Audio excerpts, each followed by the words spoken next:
para a ambos, vamos a darle la palabra a nuestro académico, don Juan Antonio Villarreal Paladín. Muchas gracias por asistir.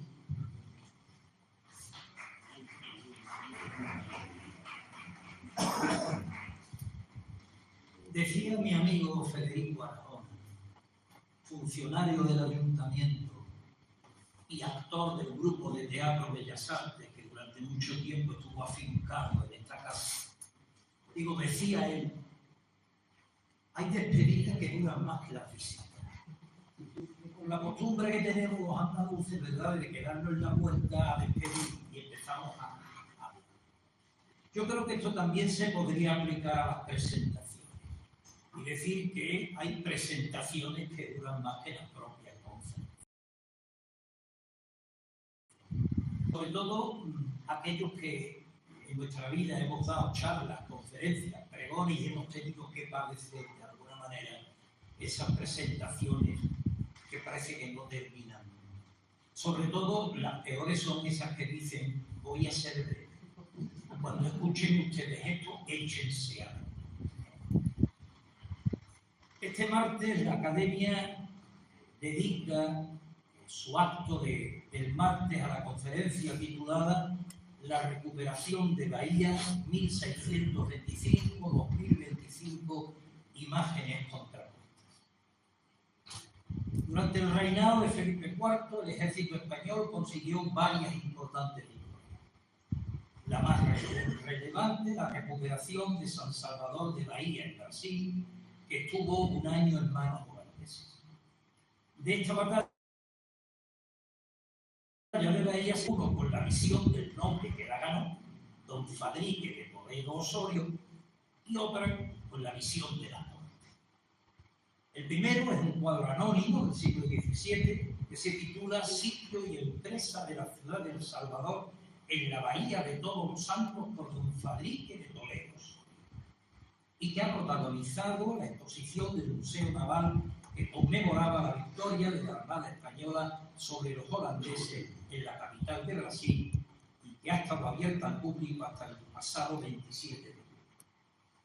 El segundo, cuyo autor es Juan Bautista Byron, lleva por título La recuperación de Bahía de Todos los Santos y se encuentra en el Museo del Prado.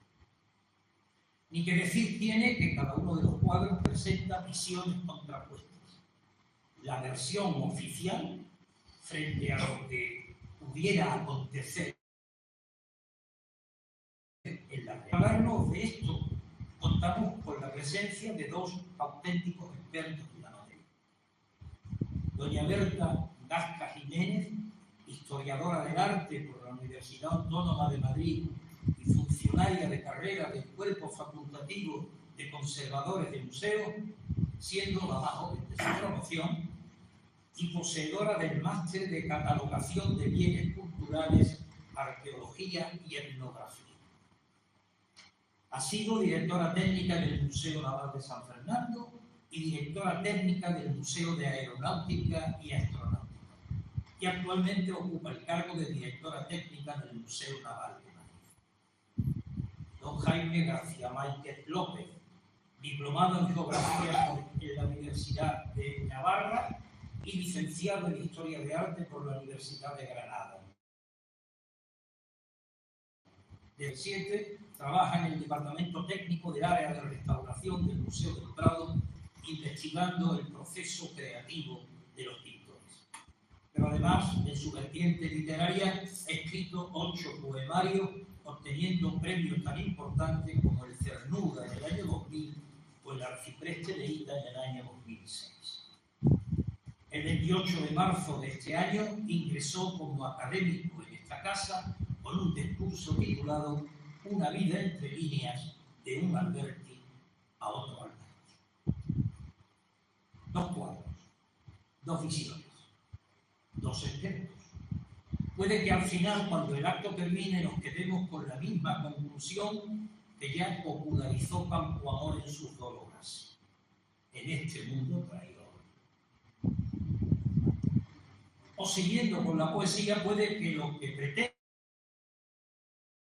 pretendan nuestros es que concluyamos con Antonio Machado aquello de tu verdad no, la verdad, y ven conmigo a buscarla, la tuya guárdate.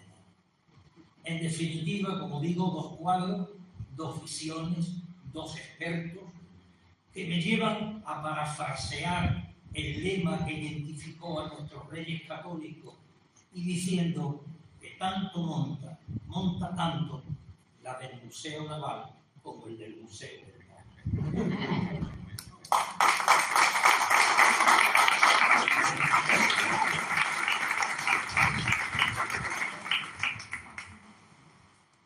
Sí. Bueno, yo voy a hacer una pequeña introducción.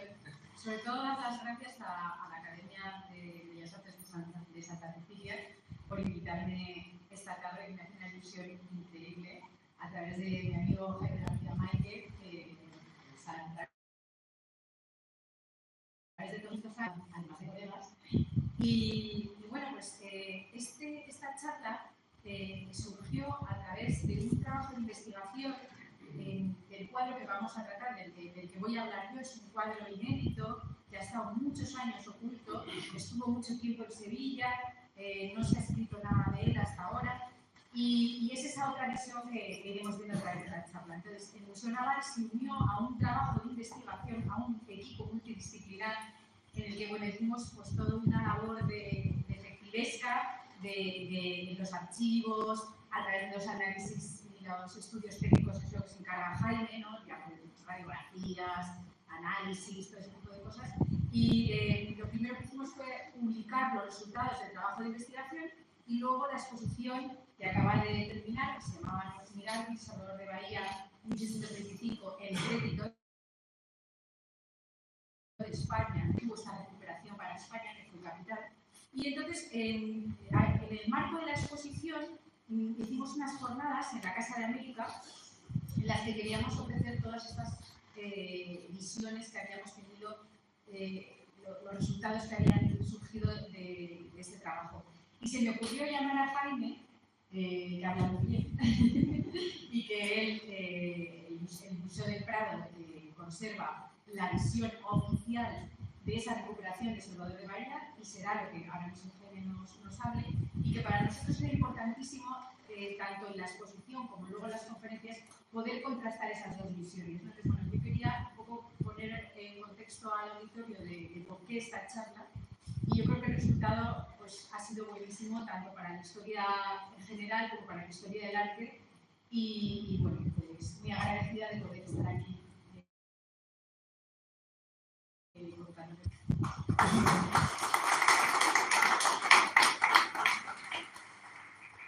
Muchas gracias a la Academia por la invitación, en nombre de todos a su presidente, y yo creo que es una oportunidad, conmemorando el año que estamos, pues ese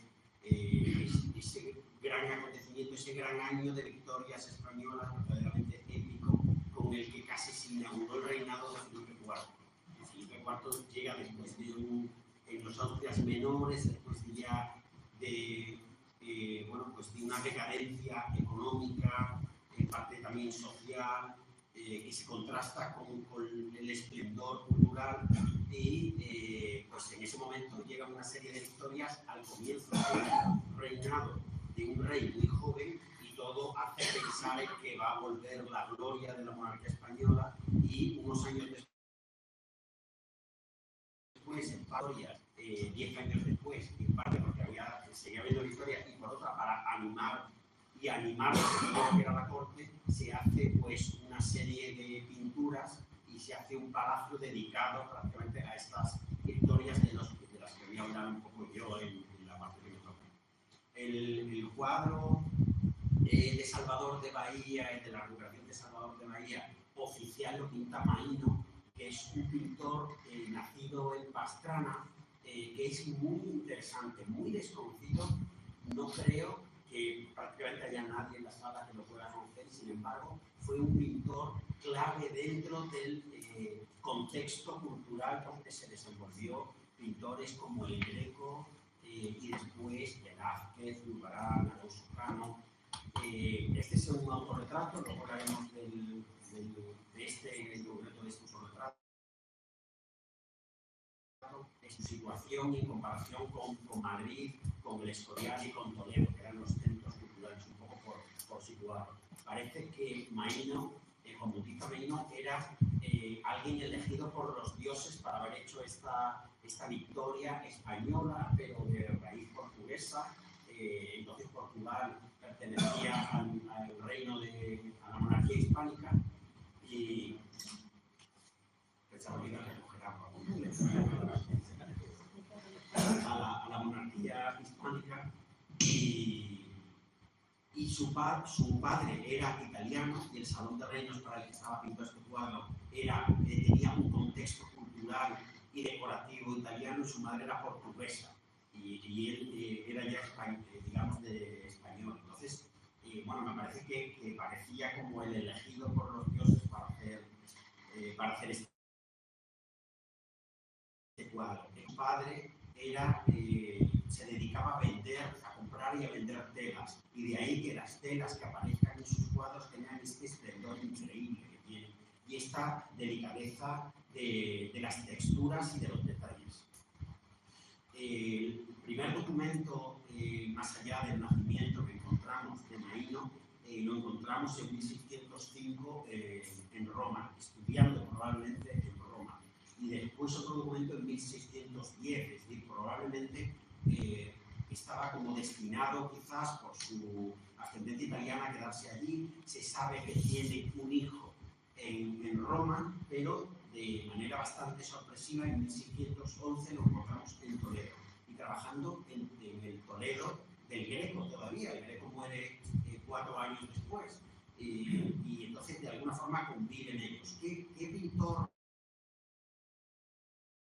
es el que Toledo después de haber estado trabajando en Italia? Pues un pintor muy sofisticado del que no hay demasiados ejemplos en España. Un pintor que había conocido, y lo podéis ver en el detalle en los cuadros de Caravaggio y los cuadros de Guido Reni, de Aníbal y Carracci.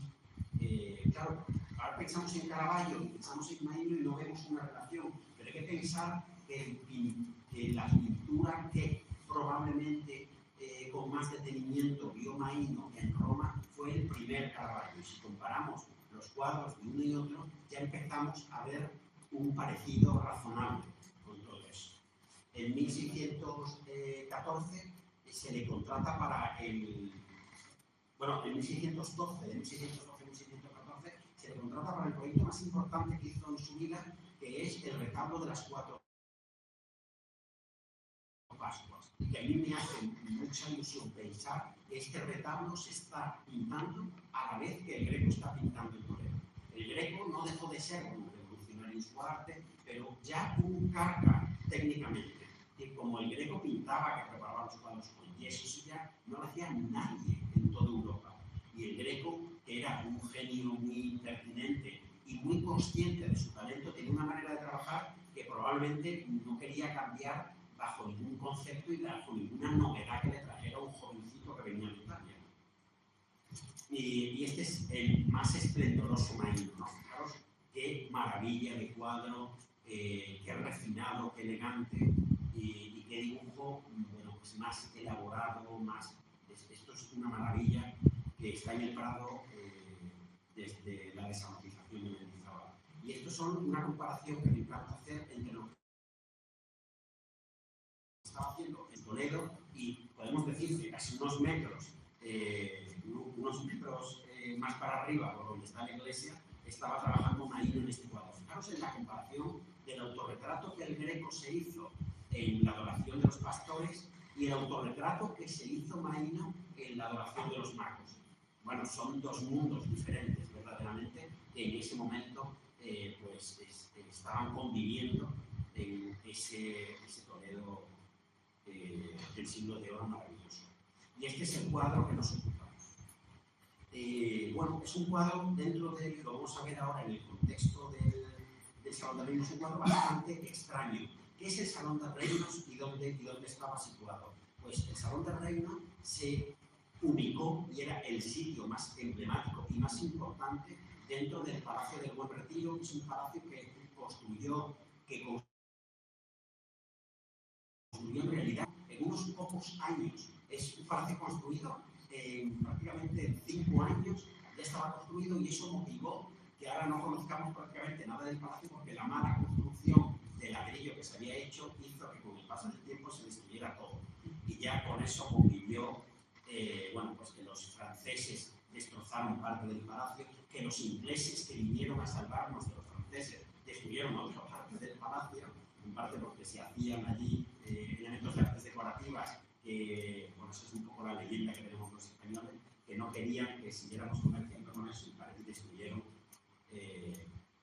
parte de los talleres que había, y en parte por Isabel II, porque era una zona que se estaba convirtiendo en la zona bien de Madrid, y se destruyeron partes del palacio para habilitarlas como viviendas, para hacer bloques de viviendas, edificios.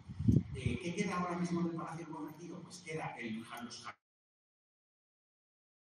jardines, queda el casón del Buen Retiro, que es parte del Museo del Prado actual, y queda lo que es el Salón de Reinos, que es este edificio que aparece abajo, cuyo interior lo que se ha conservado es precisamente el Salón de Reinos, que era el sitio más importante. Es decir, a cualquier persona del siglo de oro que conociera el palacio, o cualquier historiador del arte actual, si le dijeran qué había que salvar de todo el palacio del Buen Retiro, lo que había que salvar era el Salón de Reinos, que es lo que se ha salvado. Y además se están restaurando las pinturas murales que están en el techo, y que en parte también estaban en los muros laterales, escondidas por repintes del 19.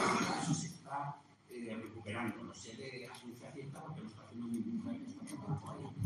Lo hice de ello. Fijaros un detalle con respecto al cuadro de Giuseppe Leonardo que está arriba, que se ven dos enormes plazas. Una plaza aquí y otra aquí. ¿Por qué hay dos plazas en un palacio destinado a tener una sola plaza? Porque cuando hicieron la primera, vieron que se le había quedado pequeña. Y entonces, en vez de partir los muros del edificio que estaba hecho, decidieron construir otra plaza al lado.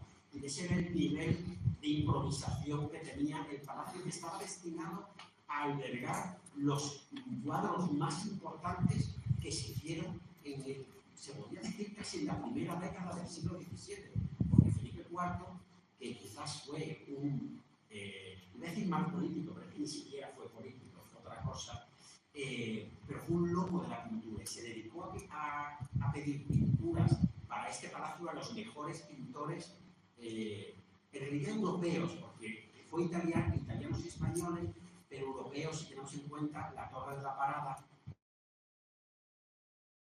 que fue el otro gran cuadros. Y este era la reconstrucción, la última reconstrucción que se había hecho del Salón de Reinos, con los cuadros de batallas colocados y con los famosos retratos ecuestres en los testeros del Gran Salón. Y esta es la reconstrucción que en parte estamos haciendo, estoy haciendo con los nuevos datos técnicos que aparecen tanto en las pinturas como en el propio edificio. Este era el aspecto que tendría el salón, con los azulejos de este tipo, el suelo de loza con pequeños hexágonos vidriados de color azul en las esquinas, y con estas dimensiones. Y esto es la colocación de los cuadros en el salón según la última versión que tenía el Prado, y esta es la nueva que hemos pretendido poner ahora en parte. Las reconstrucciones antiguas intentaban colocar algunos cuadros, y los cuadros nos parecían, con ese tamaño que tienen de 3,5 metros por 3 metros de alto, pues todos prácticamente iguales. Pero si uno los mide con precisión, como podemos medirnos con la radiografía, vemos que todos los cuadros tienen diferentes anchuras, aunque tienen el mismo tamaño. Y esto es porque las paredes del Salón de Reinos, entre una y otra ventana, ninguna tiene exactamente el mismo tamaño, y se pintaron cada pintura para la pared específica. Es una tontería que no se había comprobado hasta ahora. Y entonces se ha podido ver que colocando los cuadros en la pared en la que caben, pues coincide con el inventario de 1701. Es un inventario que, como se había escrito 60 años después de la colocación Pero la realidad, según este dato material, es que los cuadros no se habían movido. Que también, por otra parte, sería también lo más razonable.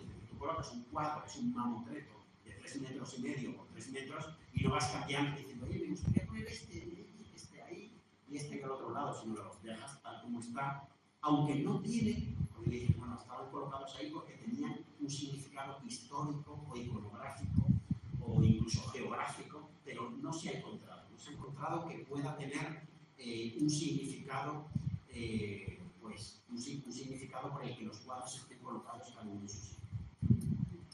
Y esta es la construcción de los testeros que yo estoy haciendo y esto también. Y hay un dato, hay un elemento de composición a tener en cuenta tanto en Velázquez como en Maína. Y es que todos los colocaron a los grandes generales a un gran tamaño en comparación con las demás figuras. Es como una especie de escenario, ¿no? Colocado los generales, que eran los que tenían, digamos, que salir en pantalla, salen los primeros y luego la batalla al fondo. Pero si uno comprueba lo que hizo Velázquez y lo que hizo Maína, resulta muy sugerente. Esta es una comparación de generales a escala de tamaño real de las pinturas, ¿no? Los he colocado como si los extrajéramos de los cuadros y los pusiéramos a tamaño real. Y Velázquez tuvo la genialidad de alejar un poco la escena digamos, de la primera línea del cuadro, y con eso dio una profundidad al paisaje que no tenían los demás cuadros. Y Maína hizo todavía más, lo alejó todavía más y creó toda una escenografía aún más compleja que la de Velázquez. Toda esta iconografía por alguien que no sabemos quién es y que probablemente sea el conde duque, que es el que estaba en la sombra o detrás de todo el proyecto. Entonces existen dibujos de muchas de las pinturas que afortunadamente se han conservado, incluso Velázquez, de los que no se conserva prácticamente ningún dibujo, se llaman 6 dibujos, se conserva un dibujo de este proyecto. Este es de Cartucho, que es quizás el más elaborado de todos, o este que son los dibujos que se conservan en la Biblioteca Nacional de Velázquez, que corresponden, no sé si incluso llegáis a verlo, al retrato de Spínola aquí la cabeza más amplia, y a uno de el que está portando el caballo aquí, y es este personaje de aquí. Son pequeños espejos que sirvieron a Velázquez, que también esto tiene su aquel psicológico, es decir, todos tuvieron que hacer un dibujo grande, cuadriculado, perfectamente idéntico. Velázquez se dedicó a hacer 2 bocetillos de nada que fueron aprobados porque así están pintados en el cuadro, pero parece que no tuvo que rendir cuentas como los demás. Y aquí está el cuadro que nos interesa, que es como el núcleo de esta conferencia, y cómo vio Maína la recuperación de Bahía. Bueno, lo primero que llama la atención es que en la parte central, la parte esencial del cuadro, donde todos los demás habían puesto a los grandes generales que habían ganado la batalla, lo que hace Maína es colocar a los enfermos, a los heridos, a unos soldados o unos niños abrazándose en la esquina inferior izquierda, que probablemente sea una alegoría de la paz, pero que no se sabe con certeza. Y en un segundo lugar, colocó a la escena principal. Y esto es un tema para Maína, porque Maína, al ser un pintor de una década anterior a Velázquez, tenía todavía ese regusto manierista que tenían los pintores manieristas flamencos, y que de alguna forma también influyó en el primer Velázquez, que es colocar lo esencial de la escena en un lugar apartado y atrás, como sin importancia, haciendo ese juego de Cristo en casa de Marta y María, colocando al final como cosa lo más importante y más cercana al espectador, los huevos, los pescados, María, no Marta, cabreada porque la otra no la ayuda, en primer plano, y a Cristo en el fondo. Pues esto aparece también de alguna forma en la religión de Bahía. Después tiene estos elementos simbólicos, como el ser de que se hereda, actúa, que es el Salmo 43, que tiene dar gracias a su espada, ni les dio su brazo la victoria, sino tu diestra, el poder de tu brazo, pues los amaste. Y esta es una idea central de algunos de los pintores que trabajaron en el Salón del Reino. No dar una idea de la monarquía hispánica como que se está imponiendo por la fuerza a todo ese imperio, sino que es una monarquía amable que se ve muy bien en el cuadro de la Redención de Breda, cuando Spínola no deja que se arrodille para darle la llave el general vencido, ¿no? Entonces, pues aquí también de alguna forma también aparece. Y después, elementos simbólicos, en el tapiz del fondo aparece el retrato de Felipe IV y del conde duque y de Minerva, en el tapiz del fondo. Y bueno, es lo más, es decir, era lo más Salón de Reinos. Estaban todos los generales, pero en un solo cuadro de todo el Salón de Reinos estaba representado el propio monarca. Seguramente no sabéis, a mí es un detalle que me encanta recordarlo, que en la rendición de Breda no aparece Felipe IV, pero dos veterinarios que han estudiado el Prado desde el punto de vista veterinario han llegado a la conclusión de que el caballo que aparece en la rendición de Breda es el caballo de Felipe IV. Lo sabemos por el retrato ecuestre de Felipe IV y ellos lo saben pues por las manchas de la pezuña, por el tipo de rizo que tiene el pelo y por...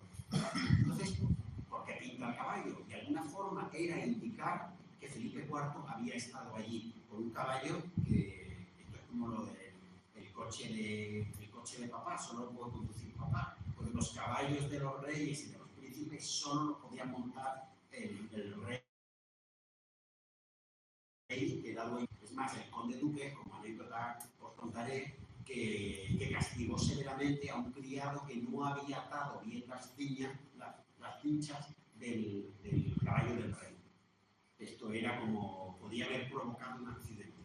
Era como cortarle quitarle el líquido de freno al coche del rey. ¿No? En esto, como el conde duque estaba paranoiado un poco, bueno, y en parte con razón, él tuvo varios intentos de asesinato, pues bueno, pensó que eso podía haber sido un sabotaje teniendo para poder colocar la muerte del rey. Bueno, el rey, la edad que tenía cuando se pintó Salvador de Bahía de Maíno es esta que aparece en el retrato de Felipe IV. Sin embargo, Maíno utilizó una imagen del rey, la imagen del rey de cuando se ganó la victoria, en ese justo momento. Y se parece mucho a un retrato atribuido a Fraile, con dudas de si no es de Maíno, que como veis es muy parecido. Y aparece el rey con un sentido alegórico muy evidente, y es pisando la cabeza a la herejía. No sé si llegáis a ver que hay un hombre aquí que está mordiendo salvajemente una cruz. Por otro, la envidia. El imperio español en parte lo atacaban por envidia de su catolicismo, por envidia de su riqueza que venía de América y de su poderío. Y por otra también está arrastrada por los suelos la deslealtad, la traición, que aparece representada por una mujer con una doble cara. Una cara y una mano que sujeta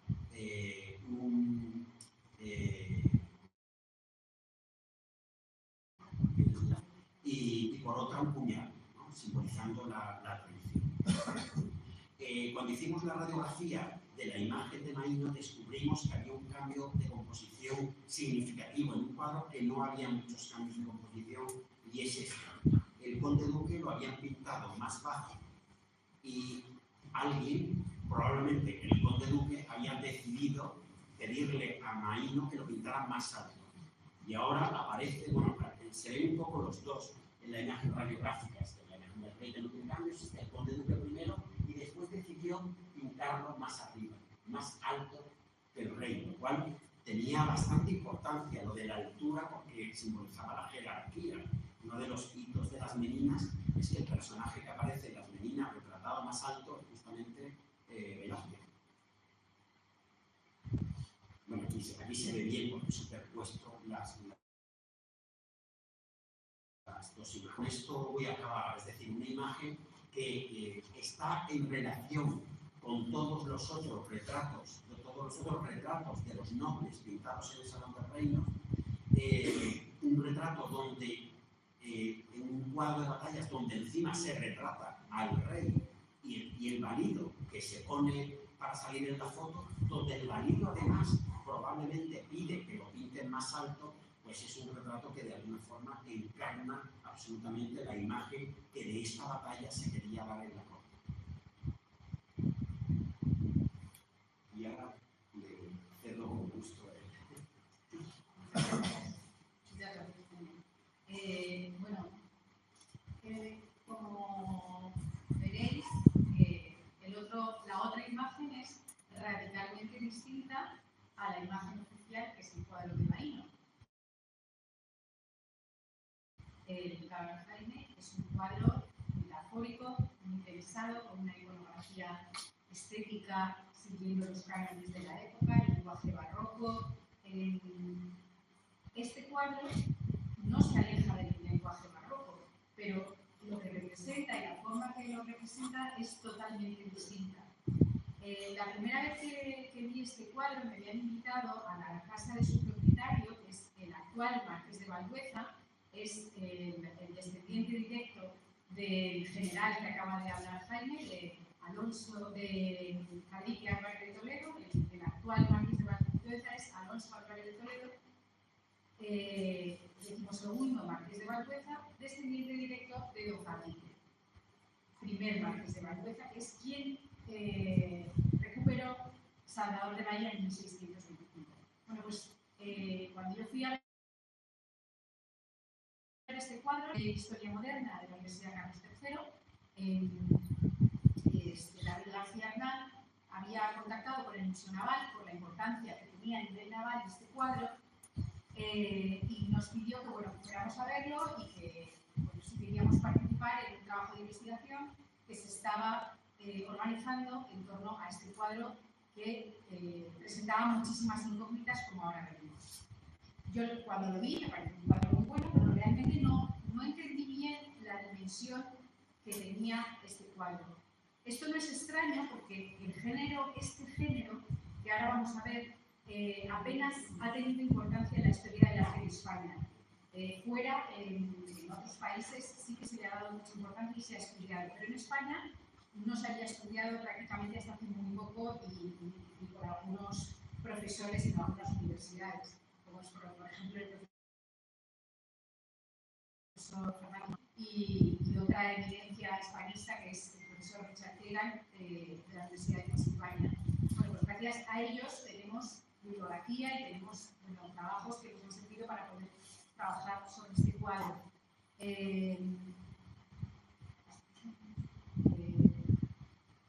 No es porque no existan múltiples ejemplos, muchos ejemplos a lo largo de todo el siglo XVI, cuando la iconografía de la pintura al óleo se empieza a configurar, se empieza a ver muchos ejemplos. Este en concreto es de Florencia, del siglo XVI, pero tenemos en España, en el Escorial, grandes ejemplos en la galería de batallas, que son pinturas al fresco, pero también lienzos en los aposentos del rey del propio monasterio del Escorial. Y por supuesto, les animo, si no lo conocen, a visitar el piso del Marqués, el Palacio del Marqués de Ciudad Real, que es un palacio renacentista que también está totalmente decorado con frescos sobre las batallas navales del Marqués de Santa Cruz. Es decir, que hay muchos ejemplos sobre este tipo de pinturas y de género, pero que pues, en España no lo hemos trabajado mucho. A mí me hubiera encantado que me hubieran traído el cuadro que ha tratado Jaime, pero no, nuestro museo no tiene este tipo de pinturas. Yo como historia del arte era lo que me apetecía, pero realmente descubrí un género interesantísimo, lleno de matices y que nos ha dado muchísimas satisfacciones al estudiarlo, ¿no?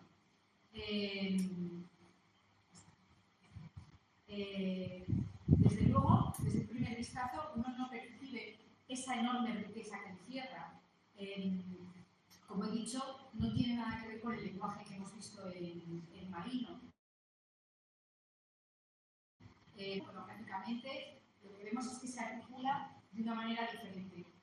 Estos dos ejemplos que he traído son del siglo XVI, aunque son dos atlas, en realidad uno es el Civitas Orbis Terrarum, el otro es una visión de puertos de España, ambos encargados por la monarquía, por Felipe II, son importantísimos porque empieza a configurarse un nuevo lenguaje sobre los territorios y los dominios del rey.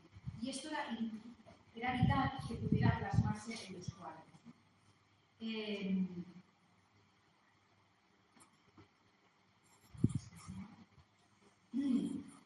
¿Qué tenemos en nuestro cuadro? ¿Qué hemos estudiado? ¿No? ¿Qué se ve? Bueno, pues el cuadro de Marino debía, como hemos visto, impactar.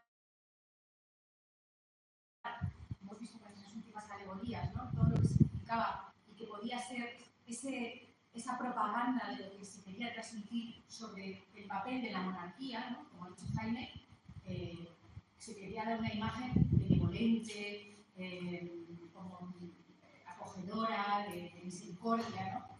Que en realidad no era tanto, pero es un lenguaje propio para trabajar esos sentimientos, ¿no?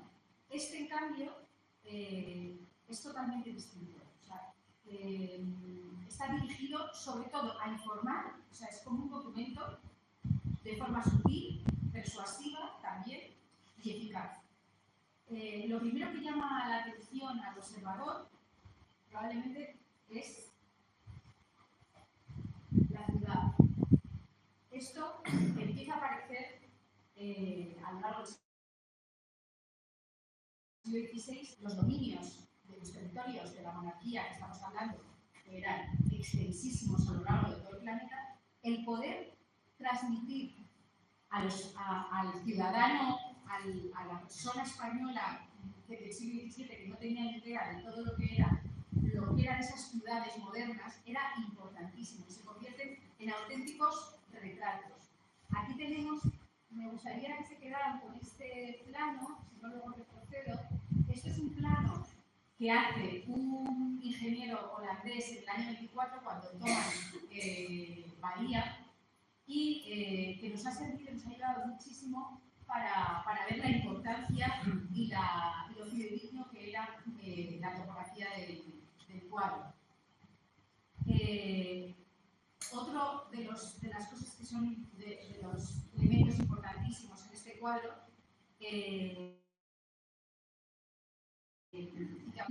es la gran flota que se traslada a Salvador de Bahía el año 24, en torno a mayo no recuerdo, creo que es el 8 de mayo, los holandeses toman Salvador de Bahía. Ahora me iré un poco más a explicar el contexto. La monarquía española no puede permitir, y de ahí que en esta exposición se llamara el mérito de España, que cualquier potencia pusiera en juego la hegemonía de España. En menos de un año se arma un ejército y una flota, estamos hablando de más de 52 barcos. Es la primera vez que una flota tan grande atraviesa todo el Atlántico en unos pocos meses.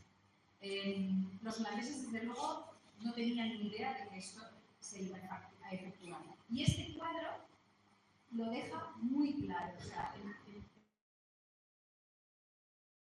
se ve a la bahía cómo se sitúan todos los barcos y eso, en comparación con el cuadro de Marino, es una diferencia enorme, porque en el cuadro de Marino prácticamente ni la ciudad ni la flota aparecen por ningún lado.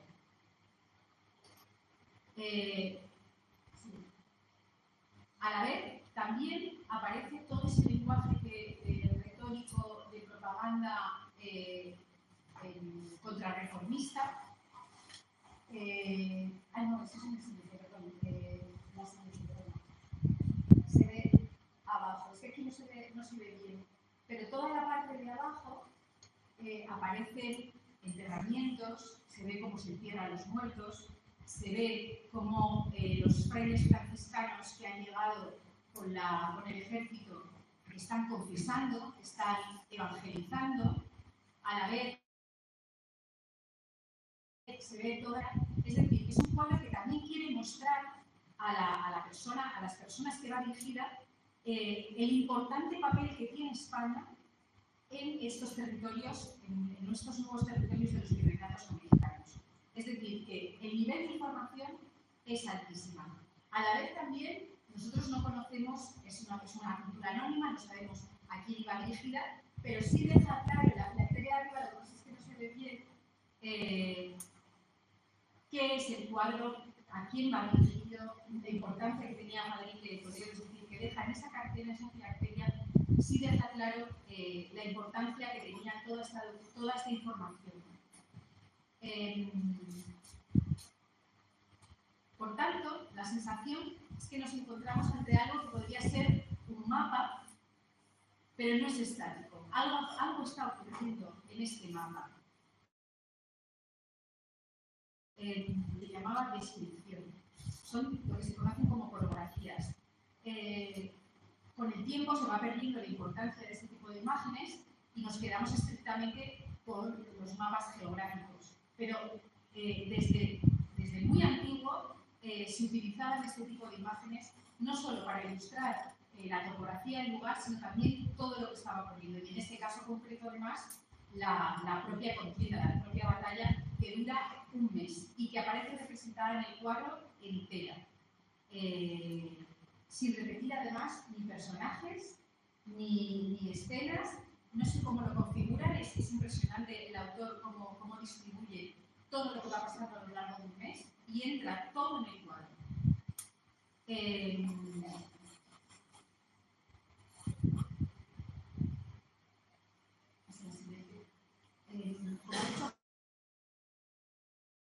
Jaime, el contexto histórico, es la primera etapa del periodo de reinado de Felipe IV.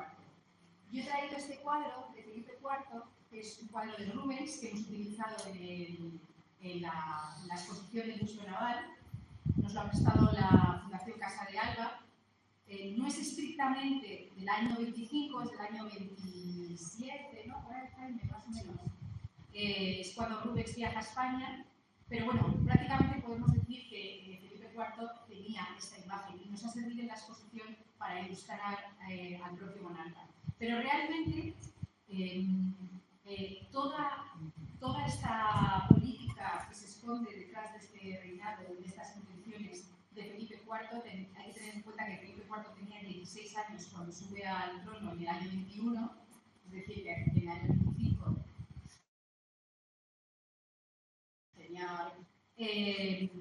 realmente es su hombre de confianza, el conde duque de Olivares, Gaspar de Guzmán, quien está detrás de todo y quien tiene una política muy concreta y que además responde a lo que ha sido esta recuperación tan rápida de Salvador de Bahía. Nos encontramos en el contexto de la guerra de los 80 años.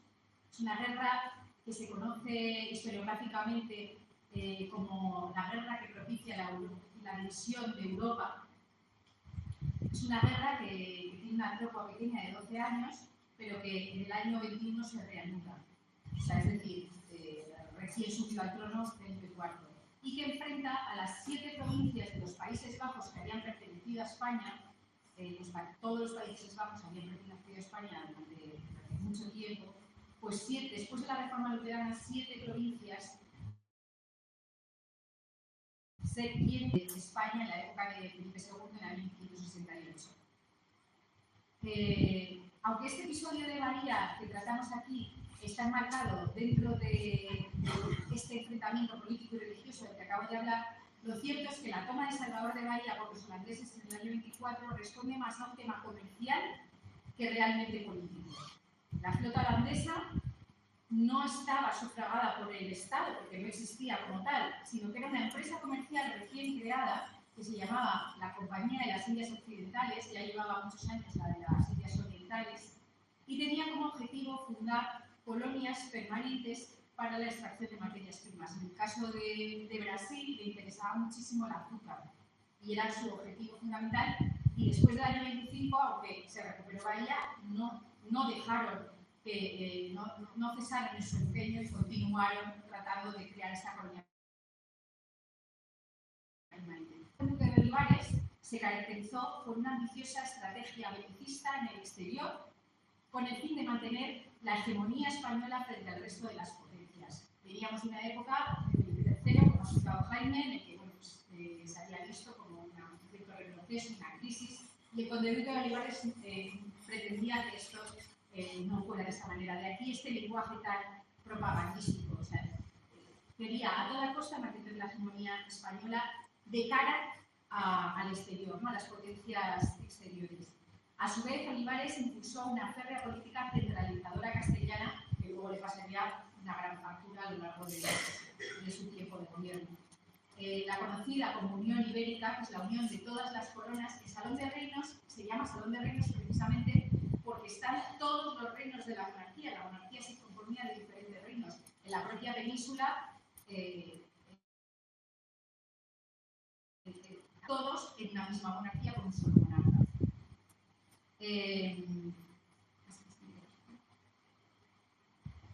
Desde el punto de vista cultural, el siglo XVII en España fue una riqueza extraordinaria. Tengo que decir, todos conocemos la importancia que tiene el siglo de oro en todas las artes, no solamente a nivel clásico, aquí estamos hablando de pintura, pero en todas las artes. Esto en la exposición del Museo Naval hemos tratado de traer toda esa riqueza cultural que tuvo este periodo y que sin esa sintonía entre todas las artes probablemente no hubiera dado lugar. Es decir, teníamos un soneto de Quevedo, dimos un concierto sobre música barroca muy relacionada con todo este tema, y todas estas artes de alguna manera se nutrían. La monarquía hispánica se caracterizó por la defensa de la doctrina católica de Roma, de todo lo establecido después del Concilio de Trento como consecuencia de la Reforma protestante. El Concilio de Trento no solo definió las normas dogmáticas y litúrgicas, sino también estéticas, y esto se ha visto claramente a través del cuadro de Maillol. Como he comentado antes, toda esta idea estética aparece en todas las artes de este momento. El uso de la pintura como instrumento de persuasión al servicio no solo de los poderosos, sino de unas ideas establecidas, resulta primordial para entender todo esto que estamos viendo y que aparece representado. El arte en general fue utilizado para persuadir a quien iba dirigido. En el caso que nos ocupa, nos encontramos ante dos ejemplos de imágenes artísticas al Senat en su estilo. A diferencia del cuadro de Maino, esta imagen es la representación topográfica y coreográfica de la ciudad como una especie de retrato simbólico de un territorio dominado, en el que se muestran de forma pormenorizada todos los atributos de los que se entendía como ciudad moderna, que es algo que he explicado aquí. Es interesante destacar que este tipo de imágenes de territorios, de ciudades, funcionaba como verdaderos retratos escondidos. Insisto en esto porque los reyes en sus galerías los entremezclaban con retratos de los propios reyes, es decir, era la estirpe unida a los territorios. Esto era importantísimo en este momento. Como he comenzado esta conferencia, cuando apareció este cuadro, se plantearon la primera de todas el autor. No solamente el autor, sino también a quién iba dirigida, quién lo había encargado, qué quería representar. Y con todas estas preguntas iniciamos la andadura de nuestro trabajo de investigación,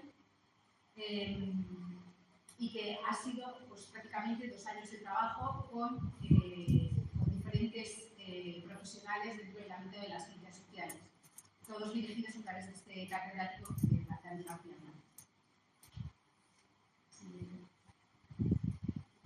Para poder acercarnos a la autoría y al encargo de la obra, quisiera hacer referencia a una de las investigadoras de trabajo, que se llama Irene Vicentes, de la Universidad de Salamanca, y en su capítulo de este trabajo de investigación, que se llama Historia sobre el lienzo, pues ella hace mención a un italiano que viaja con el cardenal Barberini a su servicio. El cardenal Francesco Barberini era el entonces sobrino del entonces Papa Urbano VIII y vino a España en una misión diplomática en el año 26, es decir, un año después de la recuperación de Salvador de Bahía. En esta descripción, Casino del Pozo va describiendo las casas de los nobles madrileños y hace una minuciosa descripción de cada una de ellas. Y es curioso, Irene encuentra en la descripción del Marqués de Montes Claros, en ese año 26, asegura que vio un cuadro de la recuperación de Salvador de Bahía. No da demasiados datos, pero sí dice que fue pintado a la manera de los holandeses. ¿Podría ser nuestro cuadro? Podría ser, porque con la frase a la manera de lo que los holandeses lo interpretaron, hace alusión al estilo y a la forma de representar el género pictórico. Las imágenes que he puesto anteriormente, que también tenemos aquí, teníamos el Civitatis Orbis Terrarum, teníamos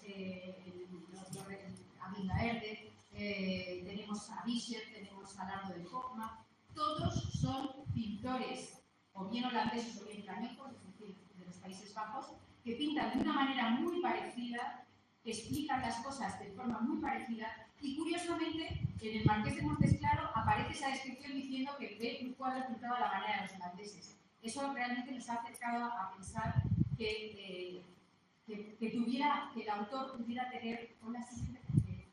No, la anterior, también son otros pintores holandeses, no la siguiente, esta.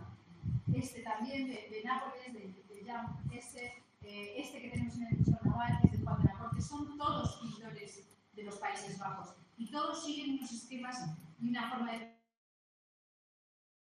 pintar muy distinta. Mucho a pensar que pudiera estar relacionado con un pintor del norte.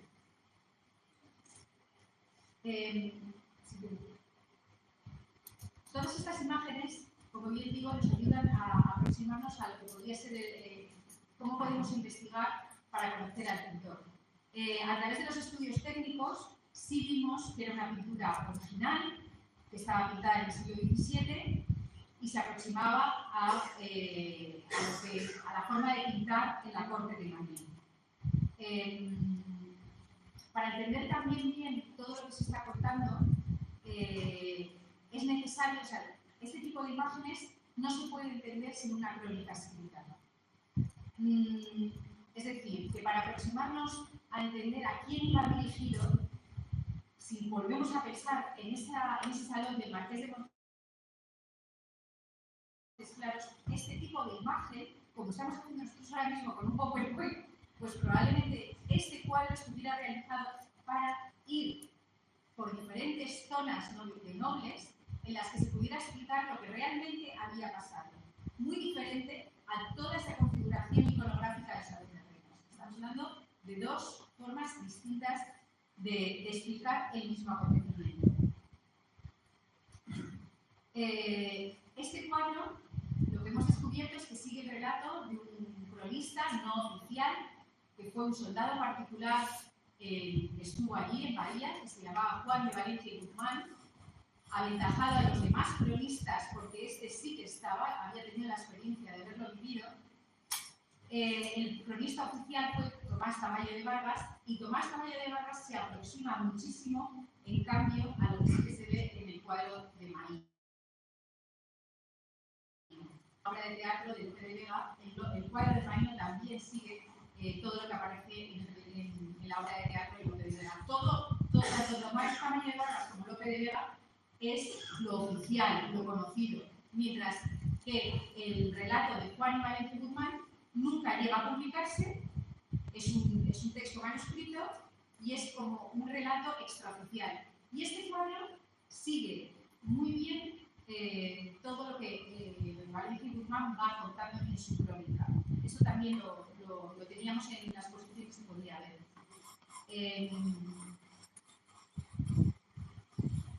Con este cuadro, lo que queda muy claro es que el protagonista absoluto de la imagen es el general que obtiene la victoria para la monarquía, Fadrique de Toledo y Sobrián. Lo que nos lleva a pensar que el encargo pudo venir, puede parecer un un desafío del propio general. Esto era enfrentarse a las autoridades.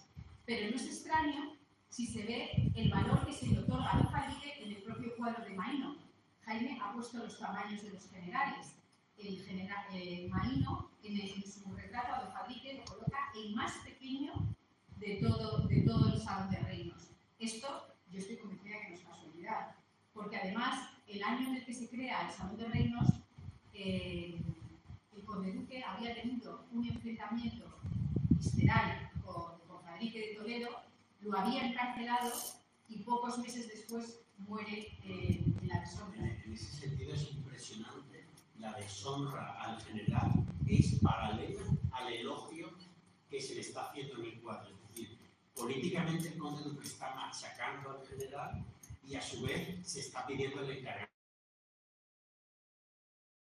Estoy hablando de días o de como muchos meses, se está encargando las telas de los cuadros, el bastidor y pintando los cuadros. Y Don Fadrique está encarcelado, se le ha desposeído de todos sus títulos, se le ha quitado sus tierras, es decir, que sus herederos se iban a quedar, y esto para un noble es una deshonra impresionante. Gracias a Dios, su viuda, en el año 35, consiguió restituir todos sus honores y todas sus tierras y todo lo que fue la grandeza de España y todo lo que fue una vez que habían muerto. Efectivamente. Es decir, que esto insisto porque estas dos imágenes, lo que estamos viendo, que esto también ocurre hoy día, el relato, la importancia de quién cuenta la historia y cómo la cuenta. El contar la historia de una manera, por muy real que sea, esto es lo que nos ha llevado a pensar por qué este cuadro no se conocía. Es un cuadro que ha permanecido siempre en circuitos nobiliarios y, de hecho, el propio dueño del cuadro, cuando estábamos haciendo el estudio, no daba crédito que fuera un cuadro de tanta importancia. Es decir, que se había perdido a lo largo de los siglos. Si quisiera poner la siguiente imagen, estos son unas imágenes de un cartógrafo real, que fue Pedro Teixeira, muy conocido, pero en la época fue importantísimo. Porque yo quisiera que, otra de las vías de investigación que hemos abierto, por supuesto, la vía de pintor nórdico, pero también la vía de que puede haber sido un pintor que haya sido un cosmógrafo, que haya sido un cartógrafo, porque la planimetría y la certeza de la ciudad, pero como les había indicado, habíamos visto el plano de Kiosco, está tan bien hecha, está tan bien encuadrada, y un pintor de caballete, como podía ser Maíno, no tenía los conocimientos cartográficos ni cosmográficos para poder hacer ese tipo de pintura. Entonces, otra de nuestras vías de investigación está muy cerca de ver si realmente el pintor de sitio y presa fue un cartógrafo.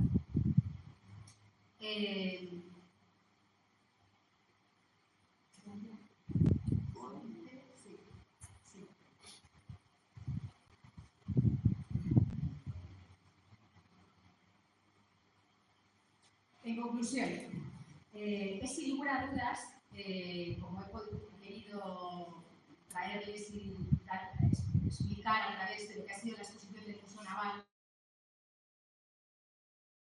es una imagen paralela y divergente a la imagen oficial que representa el Salón de Reinos y el cuadro de Juan Bautista Maíno. Se podría decir que es la versión de Don Fadrique, la versión castellana, porque lo que sí que es cierto es que, aunque tenía ese enfrentamiento con el conde duque, Don Fadrique también tenía una versión divergente de la portuguesa, que ni en el cuadro de Maíno ni en este cuadro aparece la versión portuguesa por ningún lado y se apartó totalmente. De la misma manera que la crónica escrita de Valencia y Guzmán, que les he contado, nunca llegó a publicarse, este cuadro tampoco llegó a conocerse y no hemos encontrado prácticamente documentos sobre él hasta ya avanzado el siglo XVIII. Lo importante que hemos querido con nuestra exposición es que importancia grande de la historiografía. La recuperación de Bahía fue un hecho en su momento fundamental para la monarquía española, más que Breda, aunque conocemos como el cuadro importante de la rendición de Breda, porque está pintado por Velázquez, pero en ese momento, en el año 25, que hubo tantas victorias militares, 5 en concreto, la realmente importante para la monarquía, para demostrar y poner sobre la mesa el crédito de España, fue la recuperación de Salvador de Bahía.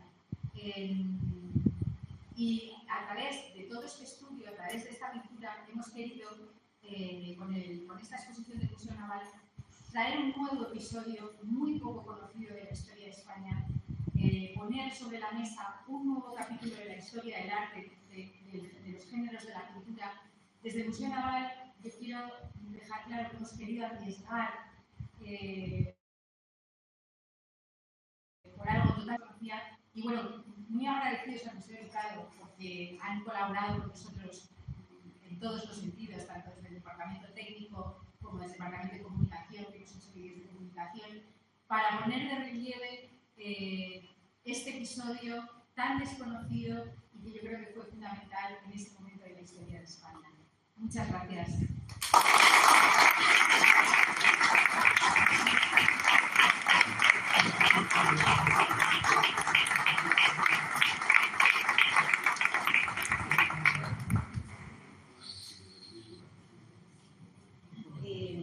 Muchísimas gracias. Primero a ti, a Jaime, porque qué suerte tiene la academia por haberte pillado, porque además te damos unos sablazos y nunca dices que no. Y encima nos trae a Berta hoy aquí y así esa faceta de casi detective que tenéis los expertos en historia del arte, que no es solo el cuadro, sino todo lo que tiene el cuadro detrás. A mí me parece que ha sido una conferencia magnífica. Mira, Berta, la academia, cuando viene alguien con nosotros, la primera vez le hacemos entrega de una medalla para que nos recuerde y para que otro día te venga por aquí y nos hable de otra cosa. Muchísimas gracias, esta es tu casa y estamos encantados.